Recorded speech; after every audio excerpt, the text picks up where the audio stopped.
গল্প হচ্ছে এই মক্কেল আসলে উকিল, চাকরি হারিয়ে বেকার আর মক্কেলের খোঁজে বিপর্যস্ত।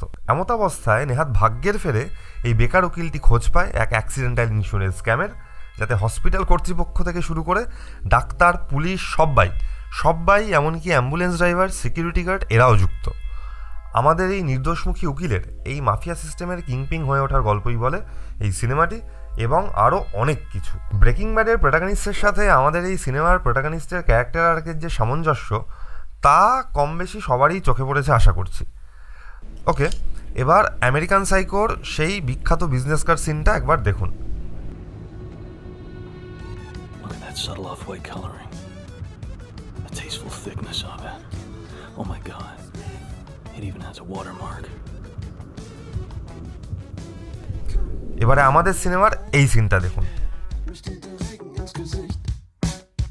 Frag mich nicht, wie schau ich aus? Wo komm ich her, was will ich hier? Ich bin ein Streuner, ich hab mich wieder mal verirrt. Auch wenn mein Geruch mich irritiert, ich wollte wieder mal zu dir. Uncannily similar, না কি বলেন? কি মনে হচ্ছে আমাদের claim সঠিক? যদি অত্যুক্তি মনে হয় গুণীজনে নিজ গুণে ক্ষমা করে দেবেন, আর সঠিক মনে হলে কমেন্ট করে বা ভিডিওটিতে লাইক করে জানিয়ে দিতে ভুলবেন না। সিনেমাটির নাম মুকুন্দন উন্নি অ্যাসোসিয়েটস। ৭,০০০টির মতো ভোট পেয়ে সিনেমাটির IMDb রেটিং 7.9। হিন্দি ডাবিং সহ দেখে নিতে পারেন জিও হটস্টারে। তবে কোনো সিনেমার পুরো মজা নিতে সবসময় তা তার অরিজিনাল ভাষায় দেখার চেষ্টা করুন।